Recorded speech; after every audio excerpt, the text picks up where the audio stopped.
Jackie Gleason will be coming to you at a different time, 10 p.m. on his season premiere, Saturday, September 9th. And then enjoy Jackie and the Honeymooners every Saturday night thereafter at 7:30 p.m. Saturdays. Word Balloon is brought to you by the League of Word Balloon Listeners.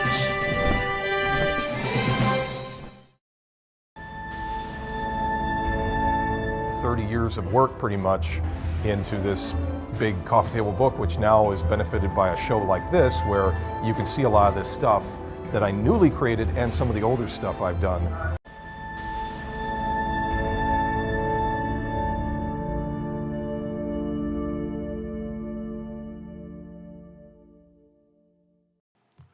Word Balloon is brought to you by the League of Word Balloon Listeners. Become a patron today. Patreon.com/wordballoon. For as little as $3 a month, you can really help Word Balloon keep going and get exclusive content you won't find anywhere else. Here's what you get. The Word Balloon Magazine, a digital publication packed with behind-the-scenes interviews, commentary, and insights from your favorite comic book creators, writers, and pop culture stars.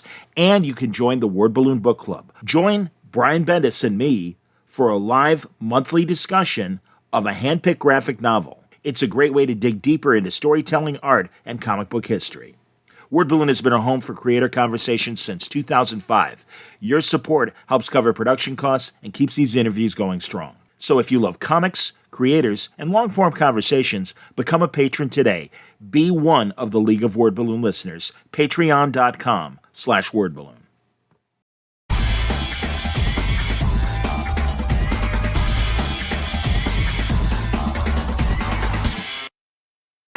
Captain Fabulous. Wait. What do you got? Okay. Talk to me. In the town of Louisville, they got a band they call Big Bad Bill. I can't. Let me try again. Do it.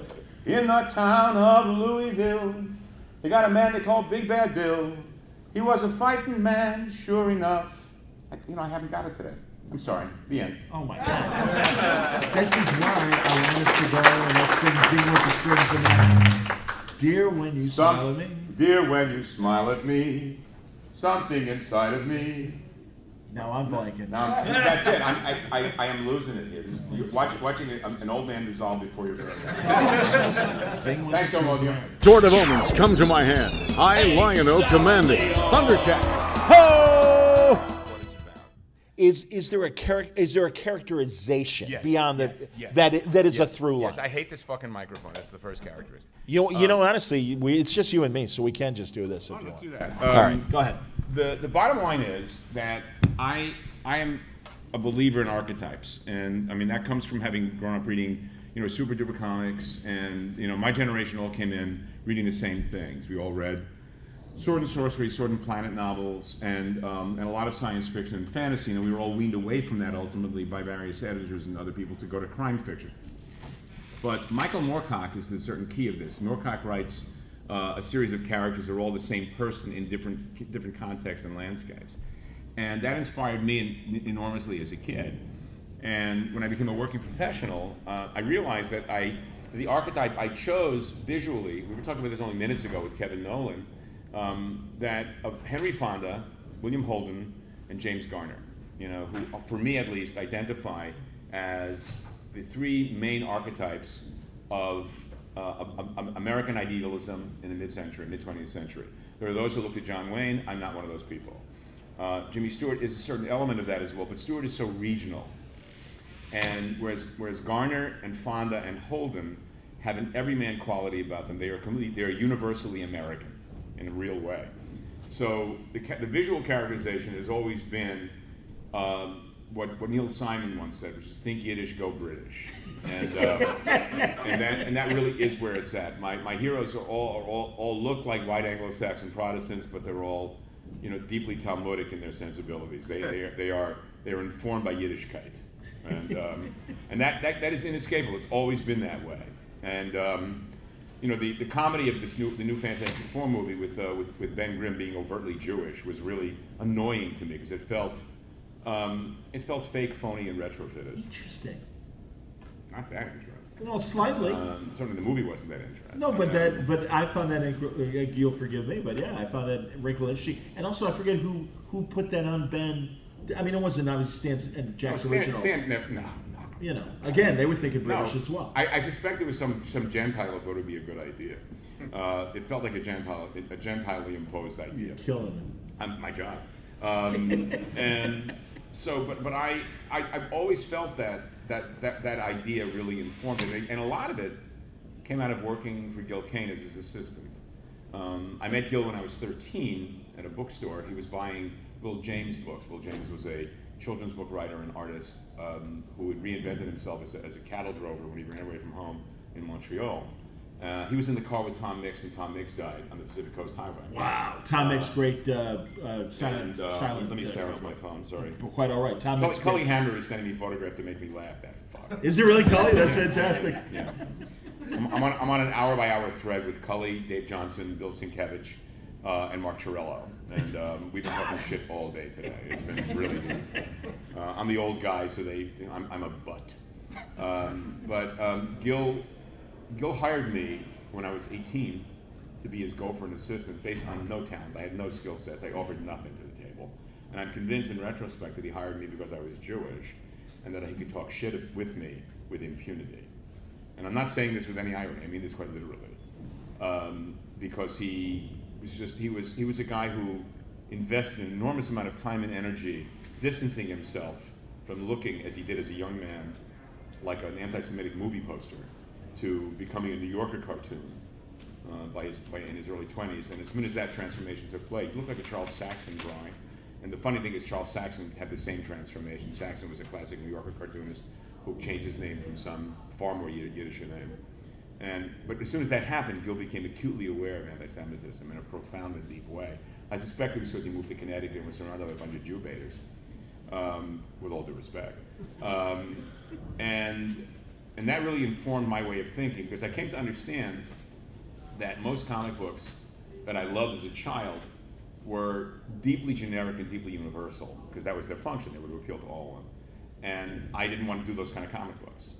I didn't have the mindset that was going to put me in. I couldn't do underground comics because I don't have that kind of head, you know.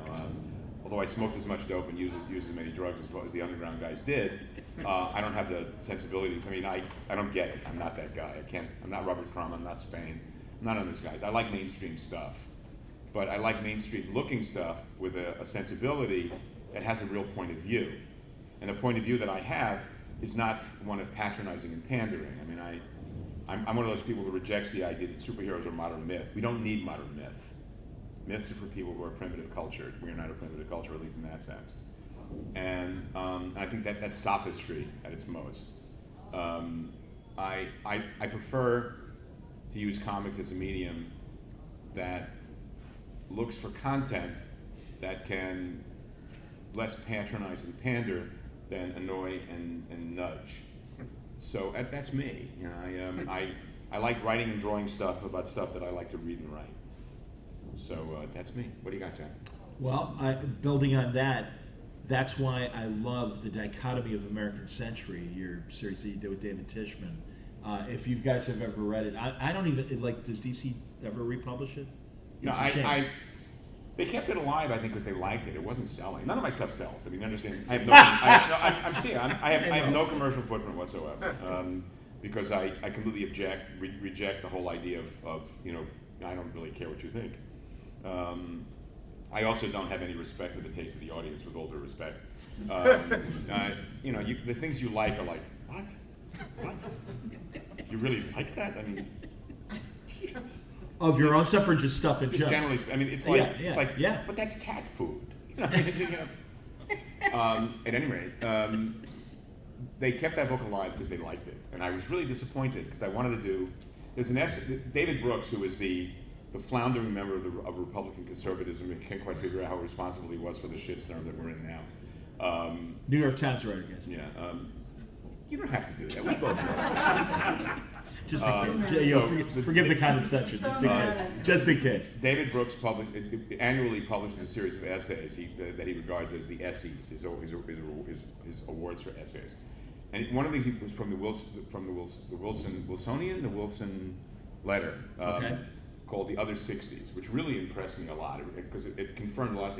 It directly spoke to how I feel about the 1960s. And I wanted to do a closure to the American century that was about that era, that gap in time between the murder of JFK and the Beatles showing up on the Ed Sullivan Show. Because that was that time of mourning, the mourning that existed between November and February. Because the mourning was lifted when the Beatles got here. The 60s, as we know, it really began in February of '64. And I really wanted to play with that era, that gap in time. And they rejected it wholeheartedly. And there's a number of projects that I wanted to do that have died of mourning, and that was one. And I was going to write and draw it. And it died. And I was just disappointed because I liked that era a great deal. I was a big fan of Mad Men until its hermeticness began to wear on me. It began to feel more and more like a play as opposed to a dramatic narrative. The show existed entirely interior. Once they stepped outside of the offices of Sterling Cooper, you realize you were in California, and it was now. And I loved that era because I was born in '50, and I discovered comic books the same summer that the Comics Code Authority was imposed on us. So there's a metaphor in there. And so by the time, by that era, I mean, I was 13 when JFK was murdered. And my identification with that day is that Spider-Man #9 came out that day. And I remember walking to get that comic book at the candy store the day before comic book shops. And just that weekend was profoundly traumatic for kids. And because everything stopped. Yeah, well, also I watched Lee Harvey Oswald get murdered by Jack Ruby. Yeah. And I can't, I mean, this, I'm going to say something now that's going to be appalling, just trust me on this. I'm likely the smartest guy working in comics today. It's like being the world's tallest midget. It's not that big a deal. I say this without pretense. There are a bunch of pretentious motherfuckers who play smart. I don't do that. I'm a man among men and a worker among workers who's pretty hip. And at 13, I came to understand that this is telling a changing moment, that things were happening that I had no control over and would have no power of, and that to use a philosophical and technical sense, it was fucked up. And when the Beatles showed up, there was this exhalation, but my understanding of it was profoundly informed by my upbringing, which was to say a red diaper baby, that I did not trust the arrival of this release, this exhalation. I did not trust that we were on a curative path. And because I was born to left-wing parents with left-wing grandparents, I was by nature a leftist, but I'm now a disaffected leftist. And that disaffection began earlier than most. My disaffection began in the mid-1960s, the first time I witnessed the burning of a flag. And I recognized the fact that this was a nihilist gesture that was handing over a great object of symbolism to those who would use it better against me and mine. And that forced me away from the anti-war movement. I became much more insular. And it contributed to my use of drugs. And I became much more interested in an insular life, one of reading television, movies, comics. And my politics remained the same, but I found the world around me moving in directions that really had nothing to do with the way I was thinking. And a lot of that came back to thinking about that gap, that November 22nd, February 12th. And that time, that amorphous time, really appealed to me. And I was disappointed that I couldn't convince DC to let me follow through on that. But you have these great ideas, and ideas are bullshit. It's execution. And I realize that, but also the fact that now, and certainly, I mean, you're doing your own thing. You're doing a lot of your own thing without DC and Marvel. Well, because neither of them will hire me. And I understand. But regardless, don't you think the opportunity? You've got a base of fans. I realize it's not millions. But you do have. No, I have a fan. Sure. The two guys, they call each other on Sunday night. Come on. What do you think? Give me a. Well, John. I mean, I have a very realistic perspective on my. All right. Okay. Well. And yes, I mean, I aged out of Marvel and DC. But again, you have ideas that go beyond the tradition of what the mainstream wants to put out there. That is intriguing. That may be, but it doesn't do me a damn. Well, now we can get began. Now we're ready. All right, man. Don't sweat it. Not at all, man. We're glad you're here. Don't worry You about wearing it. a shirt that said, is that a menorah on you or a target? I kind of like the way you broke through God, this. by the way, this is the high point of my day. This is like well, no, Root beer and a scooter. That's what it's all about. all we needed was a picture of Kool-Aid and scream, "Oh yeah!" That was fantastic, man. Don't kid yourself. That was beautiful. So don't sweat it, man. It's all good. But you'll now be an object of ridicule for the rest of the day. It's captured for posterity on the I podcast. have absolutely no dignity nor scruples. But no, honestly, Howard, Look, John, yes. They're great ideas. They're interesting, literate ideas. Help me. But I'm working for an audience that thinks that the New Mutants are good. Howard, I respectfully, all the good Vertigo stuff over the years and things that think outside the box. Yeah, but Vertigo was a company, was a division of a company that was run by people who hated comics. Interesting. I mean, look. That's the perception. I love that. Well, look. I'm sure Karen Berger would disagree, but I love that. But they hated comics. They forbid thought balloons. Okay. Because American Century was a Vertigo. They forbid across the board. They forbid thought balloons. Yes. Because they regard and the idea when you take it upon yourself to completely obviate a traditional trope, in the context of the work that's being done, what you're demonstrating is a certain contempt for what has come before you. I respect that. Yeah. Okay. Secondly, the company was packed with British talent who were allowed to write Americans who used slang like wanker. Right. And it's it's fucking absurd. I mean, there was an Anglophilia incorporating a phenomenal contempt for American culture that informed much of Vertigo. True. I'll grant you that. Yeah. You know, and I had no respect for that whatsoever. I mean, you know, that great Rodney Dangerfield line, French kids are so smart, they speak French. You know, it's the same issue. There's this enormous sense of inferiority complex relating to our British cousins. And, you know, fuck that. You know? I mean, we were number one for a long time. We're on the downslide right now. It's when we're well down the shit chute. But I have no illusions about the superiority of British culture, you know. Sure. And you know, it's kind of like, you know, the contempt that the old comics movement have for mainstream comics is so rich and so deep that it astonishes me that there's absolutely no acknowledgement, let alone self-awareness, of what is owed to the mainstream market for the existence of the alternative market in the first place. Agreed. And a couple of years back, there was an announcement about Lake Como, that arts thing that they do over there, and one of the talent, there were two talents who were listed in the Senate. There were two talents that I would have killed to been a fly on the wall to listen to watch one of them condescend to the other, and the other one having absolutely no clue just how condescended he was being done to. Names I will not mention. I'll mention it to you off the. God bless. But you'll not hear it here because they're both twats. So you know, I mean, comics as they are today. You know, I'm stuck between mainstream comics and weird comics. I'm too weird for the mainstream, and I'm too mainstream for the weird. And I'm again, I aged out of Marvel and DC in 12, and I'm pretty grateful in retrospect. I was resentful at first because you want to be loved, but I came to understand that I'd been sort of biding time, and I pretty much do whatever I damn well please, and that's a gift because I don't need the money, I don't need the attention, you know.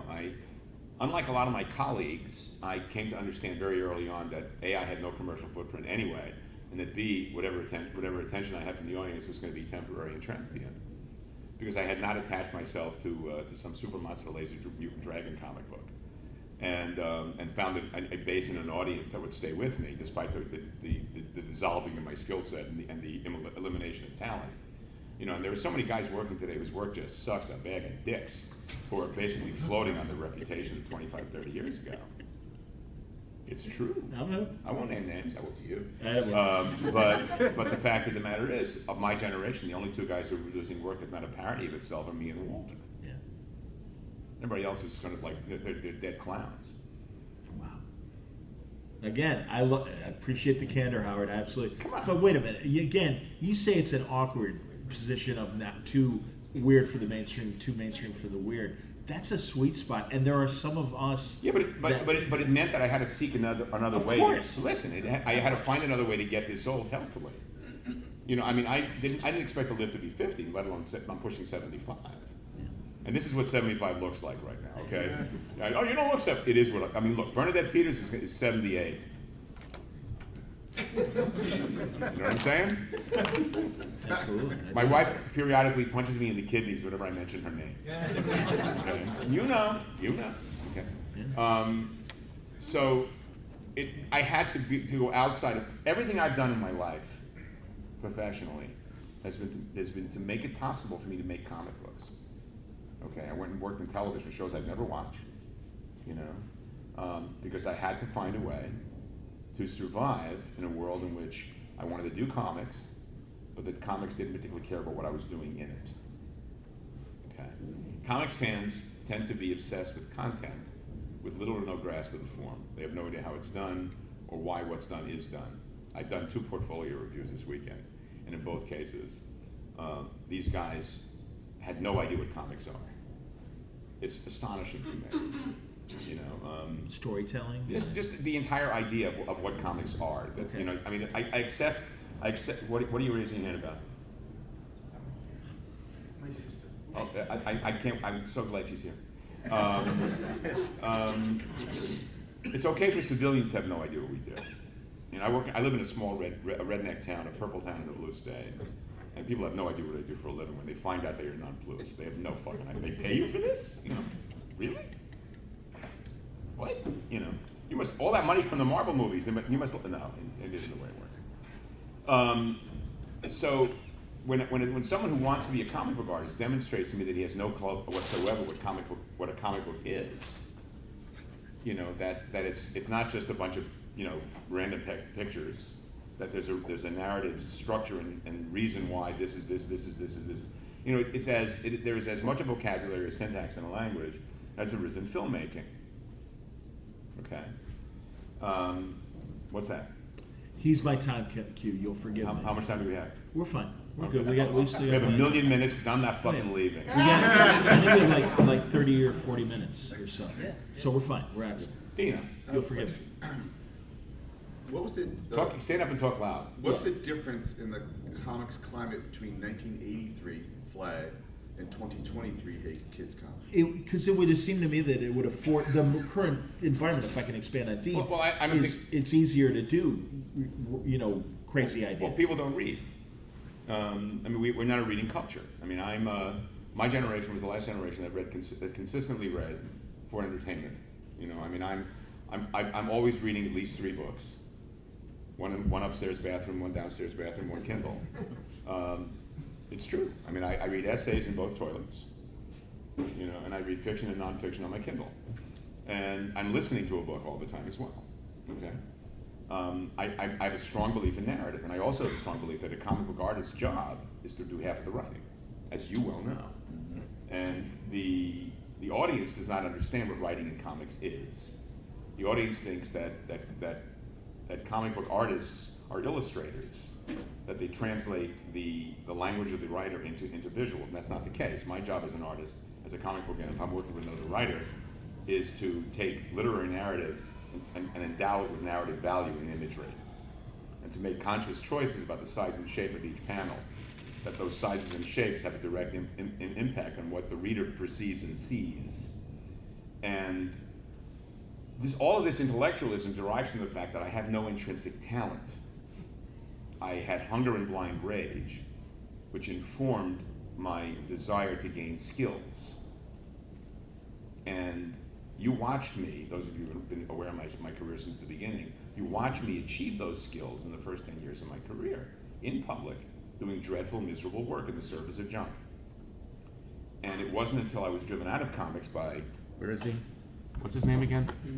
By Jim Shooter, and did something else for a living for 2 years, that I developed an understanding of technique, an understanding of the value of commitment to technique, and that there was a language and a technique to the work that I was doing, that I had the same mindset that those civilians who don't know what comics are. And I developed an understanding by study, by repetition, of how to make comics that had narrative sense, that had narrative value. And a lot of these ideas I found later on repeated in Scott McCloud's book, but a lot of what he was saying was stuff that I taught myself on my own. That's excellent. And so I don't agree with a lot of what he says, because my work is informed by Alex Toth, Wallace Wood, and John Severin. Okay, and the Severin is always the joke in the jack. What? Really, Severin? Yes. And I love texture and I love pattern.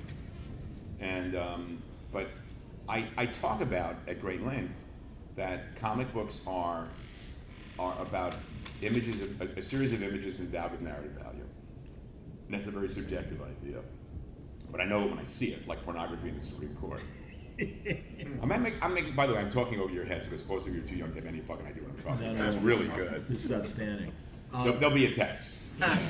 Mentioning Wood, because on my Kindle, I have Shattuck. The Western. It's a crazy. That's like you have a disease. Well, I have Shattuck, but I'm getting better. But no, it's this really, like, Wood made these. It's terrible. It is, but No. Go ahead, give the All right, context all of right. Shattuck. No, it's more the context of Wood. And also Howard was assisting on Shattuck. I penciled it. it. There you go. Yes, indeed. But the thing about, I stand on the shoulders of 5 men: Gil Kane, Gray Morrow, Wallace Wood, Neil Adams, and Joe Orlando. And Gil was my first boss, and although I did the least amount of actual hands-on work for him than any of those other people, I learned more from him than any of those other guys. Because I learned attitude, I learned understanding of my responsibility to the work, I learned how to sit at a table for 8 hours and not get up and do the job. Okay. By the way, Gil was guilty of every single thing that he was ever accused of. He was a liar, a cheat, and a thief. All that, despite that, I still owe him much of my career. I went to work for Wallace Wood at recommendation of I forget whom, possibly Larry Ivey, and I learned about Wallace Wood. And by this time, whereas Gil was still a 45-year-old man on the make, Woody was a dissolute, blindly raging guy who had been curdled by his narcissism, in the sense that, when I heard that Jack Kirby quote, comics will whatever, you kid, break your heart. Break your heart. What that implicit in that is, I came in expecting to be different, and that's just not the way it is. Comics is a meat grinder. If you go in there expecting to be treated differently, you're either an asshole or a narcissist. And Woody was that guy. He was both, and he was incredibly embittered. And he was making pages by, Shattuck was the 3rd strip, the other 2 were Sally Forth and Cannon. And Cannon was being made like yard goods. He would lay out a newspaper page, and he would have his assistant go through the swipe file and autograph, which is an overhead projector, autograph photographs, other people's artwork, to create this montage on the page, or lettered and panel boarded, of panels and drawings that were blue line tracings. And he would ink it, and it would become Wallace Wood. Because his brushwork was so powerful and so distinctive that he could take any other piece of artwork and make it his. He did the same thing with Shattuck. And I realized that when I ended that experience, and by the way, the high point of that experience was sharing an office with Jack Abel and another artist, who I came to understand that Jack, who was an incredibly lazy guy, was actually there mostly to fuck with this other guy all day. And that in 2 days, Jack realized that in me he had a henchman. And that I spent the entire time I was working for Wallace Wood fucking with this other guy with Jack Abel. It was really good. I mean, it was schoolyard shit. I'll tell you who that was later. You'll have to remember all these names I got. Indeed. You know who it was. What's recording? Have fun. But I realized, I wanted to grow up to be Gil Kane, but I had a feeling I was going to end up like Wallace Wood. And he was a cautionary tale for me. And I have to say that my first work at DC Comics I got because Neil Adams, bullied Murray Boltinoff into giving me a job. And I ended up ghosting work for Gray Morrow. Wow. And Gray was one of the best people ever. I don't love his work as much as I did then. I'm less in awe of his work. And I wish there were some way to see a mammoth atlas, an omnibus, of the best love comics ever made. Because there's if you think about it, Alex Toth's best work was the romance comics he did for Standard, the stuff he inked himself, and also the stuff that Mike Pappy inked. But Kubert did some astonishing romance stuff, and Kubert was never a good girl artist, but there's just great shit. Ross Andrew and Mike Esposito did as well. And Gray Morrow's best work was the work he did for Dottie Woolfolk on the love books at DC. They were just great jobs, beautiful. And it was Joe Orlando who rabbied me at DC, protecting me from Carmine Infantino, because Carmine hated me because of my association with Gil. They hated each other since they were kids. And no, there were people I still hate when I was a kid. Fuck that, man. I mean, there were people at this show I gladly hear they were dead by the time we left the room. No, he's dead. He's dead. Well, that's right. But no, there are other people here. I'll name names for you again. That guy. I hold a grudge like bloodstain on silk. Okay? So just know this. I'm not forgiveness must be fucking earned. Here it is. So, but where Orlando really shaped me up and taught me how to behave like a professional, and like to be a guy, to be a mensch. Joe was a guy who was never held in, and he was always the least guy at EC, and he'd survived, and he was an incredibly well-dressed man.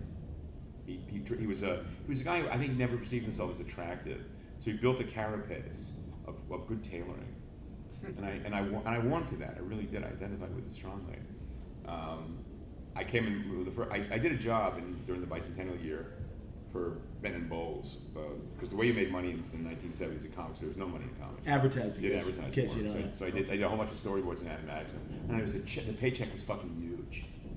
I mean, it was enormous. And I went out to Barney's and bought a whole wardrobe because I decided to go from looking like a guy who would show up at the Allman Brothers tribute bands to Brian Eno, and I did. I did that transformation. Got everything would have just completely sanded off. And I showed up at the office one day wearing, literally from head to toe, I was wearing an Armani suit, Armani dress shirt, a beautiful tie, Piatelli shoes. I was fucking styling. And Orlando was like, he loved me more just because I had embraced the idea.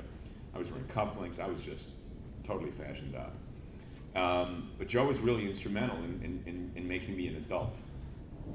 Okay, because all those four other guys were basically various levels of embitterment and entitlement, and Joe never felt entitled. And Joe taught me to avoid entitlement. And to this day, it is a serious part of my experience. That people think I'm being self-deprecatory when I diminish my 70s work, and it's not. It's actually an indication of massive ego because it means I've gotten good. Because I sucked then, I don't now. But Orlando was really a leveling influence, and making Joe Orlando laugh was one of the great joys of my experience. He was of all those guys, he was the one with the highest capacity for wit. What kind of, when you were working with Orlando, what kind of, was it the sword and sorcery stuff? No, he just yelled at me a lot. No, I'm serious. I'm not kidding. I mean, what books did you? No, there was no real editorial He was not overseeing me that way. Okay. It was like, don't do that, do this. Be that way, don't be that way. Okay. I grew up fatherless. My dad disappeared from my life when I was 9, and it turned out he wasn't really my father anyway. So that's a whole other story. I'm a bastard, literally and figuratively. And my brothers also had 2 different fathers. My mother got around. When I called my middle brother to tell him this, we found this out 5 months after she died. I called my middle brother to tell him that we all had different fathers, and I explained what was going on. There was a momentary passive moment, and he comes in and he says, "Holy fuck, it's just like Bonanza." Which was a pretty telling observation on the adult experience. Not a bad ad lib. Credit where credit is due. My brother's a pretty funny guy. Are you Little Joe then?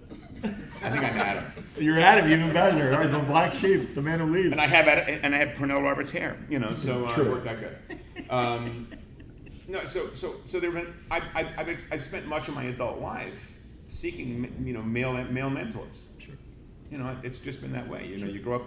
My mother was a lunatic. I mean, she hated us because we represented all the worst choices she'd ever made. And so I spent a lot of. Gil. I attached myself to Gil. I learned how to tie a necktie from Gil. I learned how to dress from Joe. And just for me at least, my experience was deeply informed by seeking, male mentors, and I'm that guy in the sense that my generation was the last generation that worked with assistants and talent. I always, to this day, still have an assistant because I know there's work of mine that I can delegate and stuff that I can get other people to do for me. And I know, is that my mom? This guy. Telling you. Who brought you? You know, I mean, look, I mean, willing to mistake attention for affection. You know. So, well, that's. Keep going. You're awesome. I am the fucking best. It's the best. I love this, pal. Keep going. You know, I mean, comic books is the center of my universe. I mean, as I was telling the guy who edits my stuff, who was hiding in the room. I'm working on my first prose piece since I was in high school. Hey, awesome. And it's incredibly intimidating. I have no fucking idea where to go. I know the story I'm going to tell. That's there. The plot's all there. But as I said, ideas are bullshit. Well, sure, it's execution. I have no idea where to attack the story. I want to do it was one of the 3 surviving pieces from. I want to do a book about how much I hate religion. And I had a story about Christianity, Islam, and Judaism, and at least one of them would get me killed. And so I'm going to do the Jew one because it's the safest one because Jews are nicer than me, you know. But it's still pretty appalling. I mean, trust me on this, it's appalling. And I have no idea how to go back. I am struggling in a way that I have not struggled in years. I mean, scary or exciting? I'm both. Maybe they all walk into a bar. You know, this is why you don't have a career. Wow. Tell them that. When you come up with... By the way, that Dean Haspiel. Yes. Dean was my assistant when he was 16 years old. He worked on me the second wave of the American Flagg stuff. He is one of the most iconoclastic members of his generation, a raging pain in the ass, and smart and clever, and a winner of an Emmy, which he, you know, I believe that would be engraved on his tombstone and pissed on within a day. Oh, that's true. So, no, one of the great stars of underground comics, Dean Haspiel, is I don't call Dean an underground comics artist. Dean is a Maso-Menos comics book. Well, when you say you're too weird for the mainstream and I'm too mainstream for the weird, my version is I'm too indie for the mainstream. Yeah. Too mainstream for yeah. the I think that's fair. That's fair. Yeah. That's fair. Well, now again, execution. I understand some of these ideas that you haven't put in comics. Would you consider making in prose? Because I understand. Because the problem I'm having is that I write descriptive visuals. Oh, okay. You know, I mean, look, I learned to write comics better by working on really shitty television shows for 15 years. Okay. Like Viper. Oh, unwatchable crap. I mean, I am so grateful to have had the work that I got, but I was completely, you know, spelunked by my CV. You know, because of a comic book guy, you cannot know how many times when I'm about to be hired by a show, when the guy that's been reading comics for 3 months, that's their comics expert in development, that Rob Liefeld. I said, no, not me, no. Just but distancing myself from that reality because I was hired on Flash because the 2 guys who produced it liked my work on Flagg. That fucked my career for a year because people who would hire me saw the pilot but not my episodes.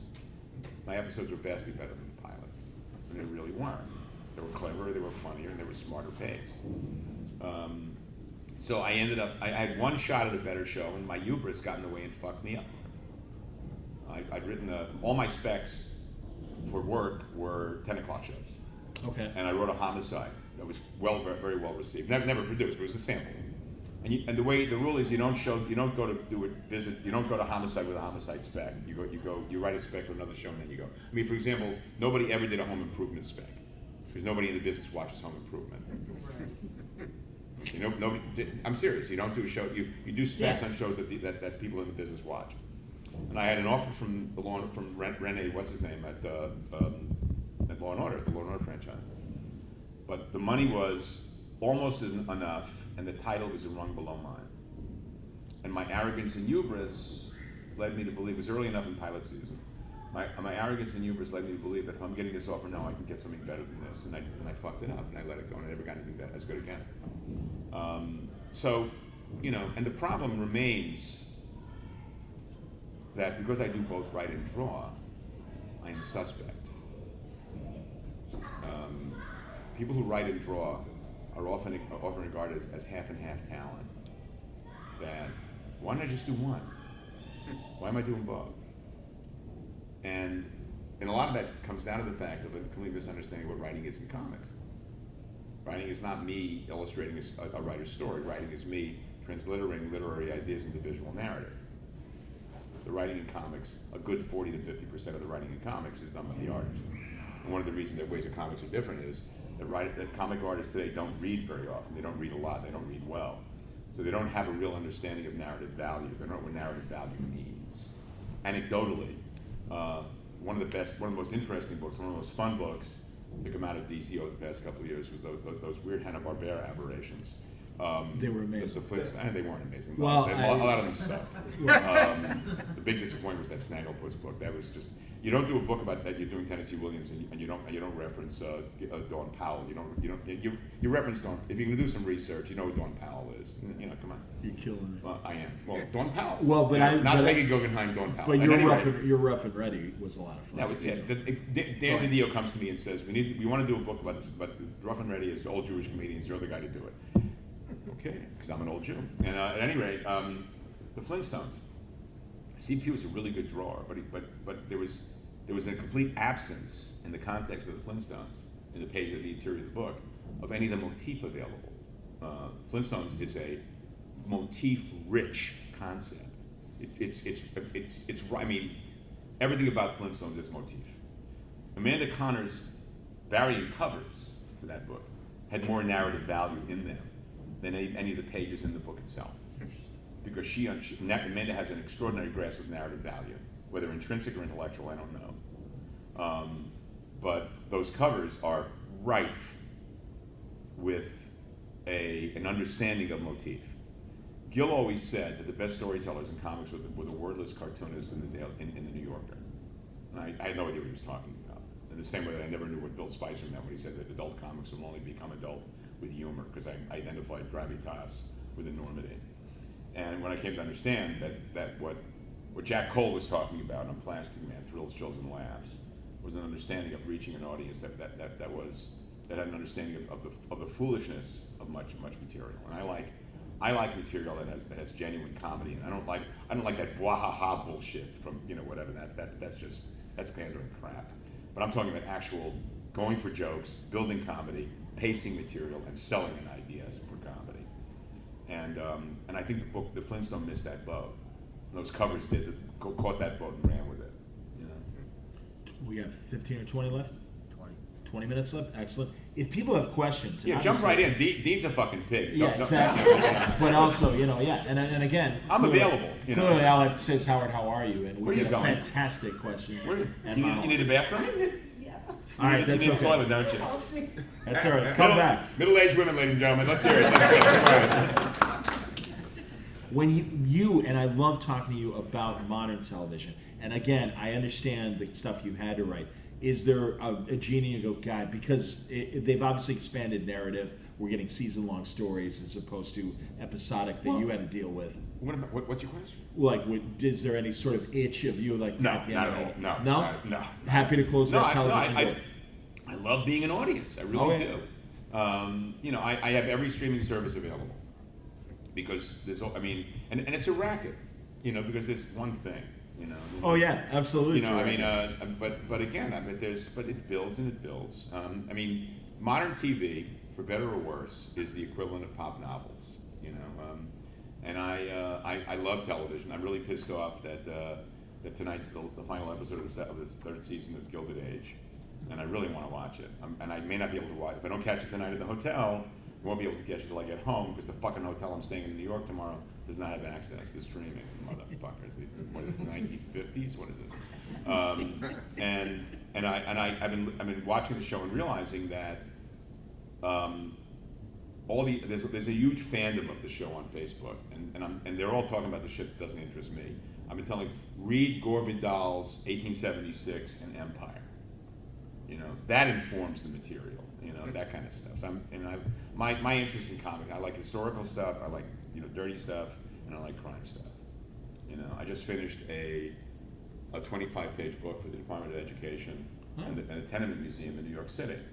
and I've got the colors. My colorist just delivered a second draft of colors, and that's my work this week. You know, to get that stuff ready to deliver so that Ken Brusnak is. We reverse the system of color and lettering. We letter into color. Ken letters into color because he uses color as a template against which to drop work out and play with that. So colors first, and that's just all reference. It's all research, and it's very much it's the Jews who work for the Gilded Age, you know, that kind of thing.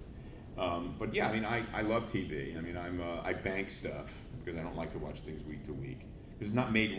I mean, my wife is still operating in the model of episodic TV, and I love a lot of shit, but there's a lot of stuff that I don't get. You know, I'm underwhelmed by Ludwig, despite the presence of Anna Maxwell Martin, who I'm very fond of. I think David Mitchell's a really funny writer, but I don't like his work on screen. His book on the British Kings is fantastic. It's really funny. And I did not like Death Valley, despite the presence of Timothy Spall, whom I worship. But Which streamer was Death Valley on? it's either BritBox or Acorn. Oh, it's okay. Yeah, it's like I it's said, more I have them all. I have them all. Yeah, But I love I love Art Detectives with Stephen Moyer. Yep. Who, playing a sympathetic character for that rare moment. He usually plays bad guys. But I mean, I've been a fan of what's his name, Stephen Graham, since Boardwalk Empire. He's fantastic. So I all this stuff. I'm looking forward to the second season of 1,000 Blows, about the advent of professional boxing in England in the late 1890s. No, I have no interest in draw. I mean, a lot of my stuff is under option right now. Lionsgate is in the process of negotiating the option for American Flagg. Excellent. Zack Snyder has an option on Black Kiss. Excellent. Never going to happen. Options where optimism go to die. I made an enormous amount of money in the early aughts on a number of periodic options on Power and Glory. Yes. Never happened. It's just, I am not, my stuff is just too odd. And it doesn't, you know, one of the reasons that, look, when I introduced American Flagg on the first panel at a convention, someone in the audience asked me what his powers were. That was a perfect example of what I'm talking about. And my answer was that he was able to remove his underwear without taking his pants off, and that he made ice cream. This did not endear me. Okay. This did not make me friends. Okay. But you know, I mean, if anyone remember the show Dream On, Of course. that was me. I was placed in front of a television set very early on, and I love television. There was a series called Prophet that was by John McNamara and Dave Greenwald. I wrote episode 9. The show got canceled with episode 8, and episode 9 is referenced in episodes 4 and 5. And what got me the job was this is the just before the advent of streaming. I said, the television is a medium that congratulates you for being too hip for television, and once you're convinced that they've got you by the balls. And that was what television was like until streaming came along. Because television is flattened out by the advent of streaming, and that the realm of choice is so vast that there's no real consequence in being enraptured. You know, I mean, you can pick and choose. I watch a lot of TV, you know, but I also read a great deal. I don't watch movies on television because movies deserve screens. Love the new Superman movie. Was hinky about the Fantastic Four. What bothered you about FF? Beautiful and languorous and lumbering.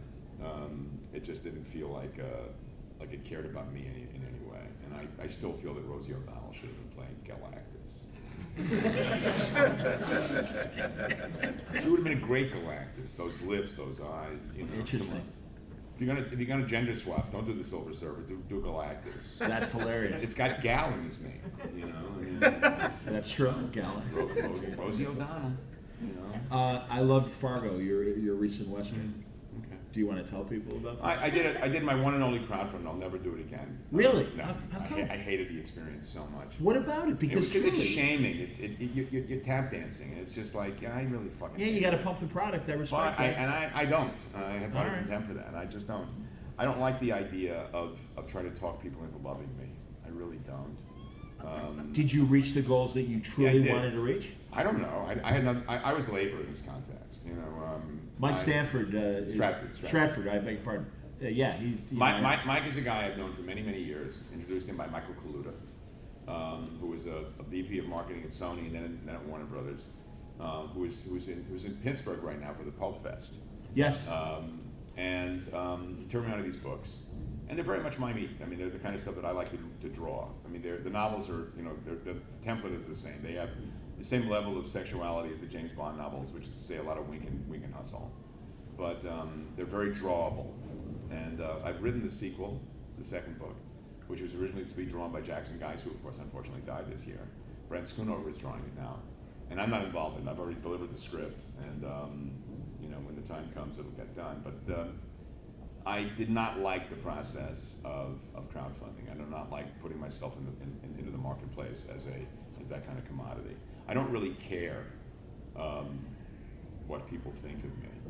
And putting myself in that position meant that I had to pretend that I did. And I didn't like the experience at all. I'll never do it again. Interesting. This prose piece I'm doing is part of a crowd. That's for that guy that I think you turned me on. I think you put me to that guy, didn't you? Oh yeah. Yeah. What are you doing? Doing something for him in that regard? He interviewed me and I drew the thing. For the Jewish thing. No, it's something else. This is the. Is this the Neotech stuff or no? No. I thought it was. It's a prose thing. Comics prose doing prose. Oh no, that's not. No, not from you. Okay. Oh, interesting. Yeah. So. Did Neotechs not work out for you? No, I'm still. They're still there. I mean, I'm still. I don't know. I haven't talked to John in a while. Okay. I may give They do short content. Well, novellas rather than novels. Or but this is not the kind of. Okay. I mean, the story I'm doing is. No. This is. Boy, talk about grabbing commercial gold. This is it, babe. No. So crowdfund. This is going to be a crowdfunding project, but I'm just doing a short story and letting it be. Okay. Letting it go. But the market is so weird right now. Is there a market? Well, that's my point. Exactly. I'm like I say, I'm 75 years old. Yeah, I know. I have no future, and I mean, right now I'm where Thomas is in the process of structuring the map and the book of the American Flagg omnibus. Okay. It's 1,100 pages long. Yeah. And I've done the breakdown of a 16-page news story. Okay. And there's a shitload of back matter you've never seen to Cool. give it added value. And Ken is doing all the production work. So it'll be out in June, I think. Is that Okay. Right? Is that right? June? Not June? Later. Sometime late. Sometime not June. There you go. In a June adjacent time.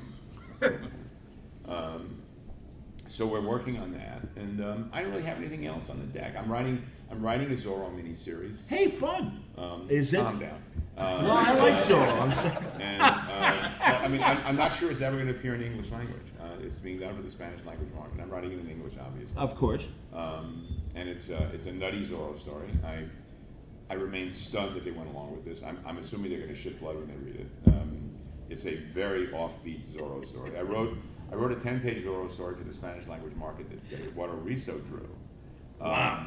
That was pretty eccentric. I mean, the story itself was about a touring company of Shakespearean players, 3 people performing Shakespeare, coming to Capistrano, and it develops that the male lead is Sir Percy, Scarlet Pimpernel. Oh, that's fun. Who is there to murder Don Diego's dad because he believes that Don Diego betrayed one of the nobles during the French Revolution and sent him to the guillotine. And what it develops is that it's actually Bernardo who did it, and did it out of love, and all is made good. But we have a nice sword fight between Zorro and the Scarlet Pimpernel. This is a 10-page story. Yeah. And all of that is in a 10-page story. Yes. Nice going.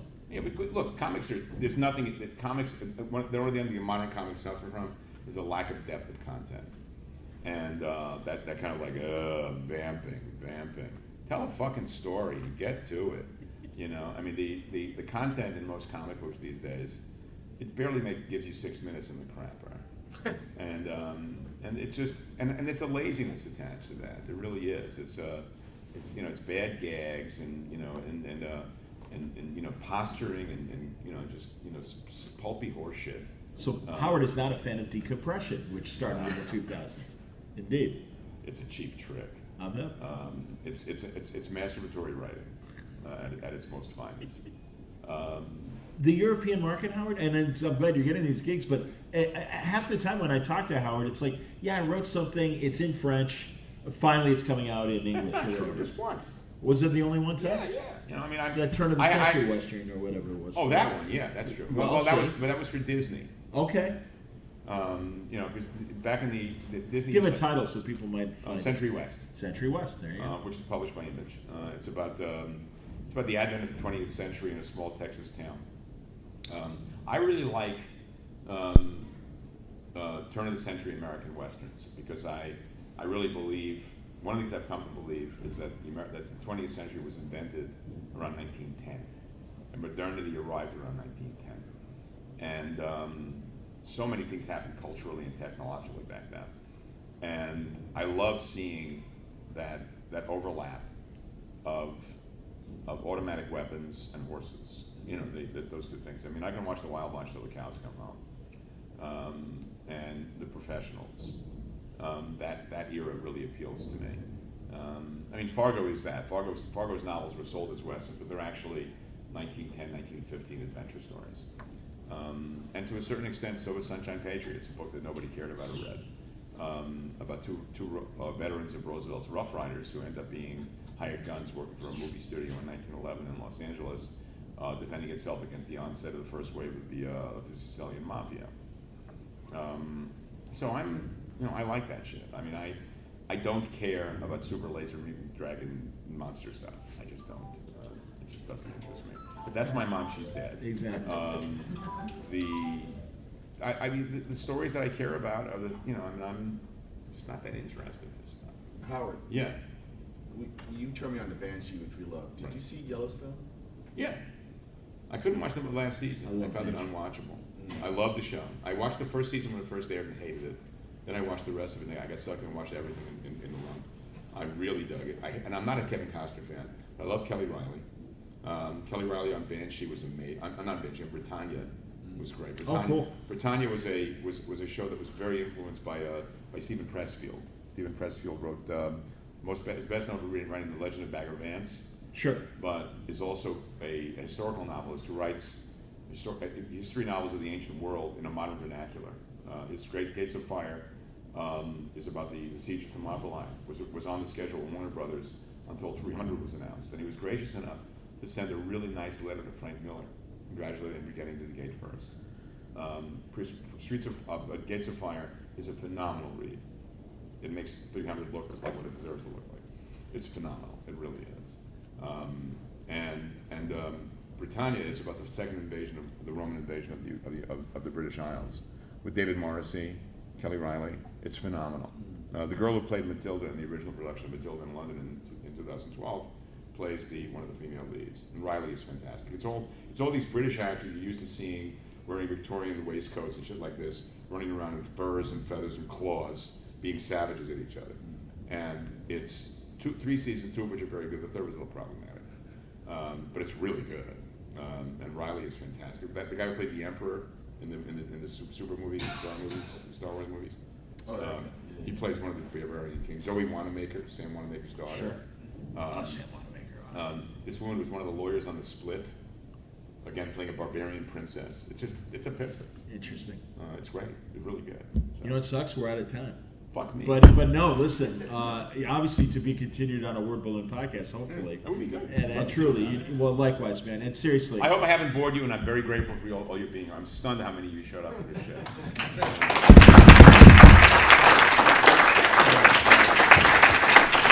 Excelsior!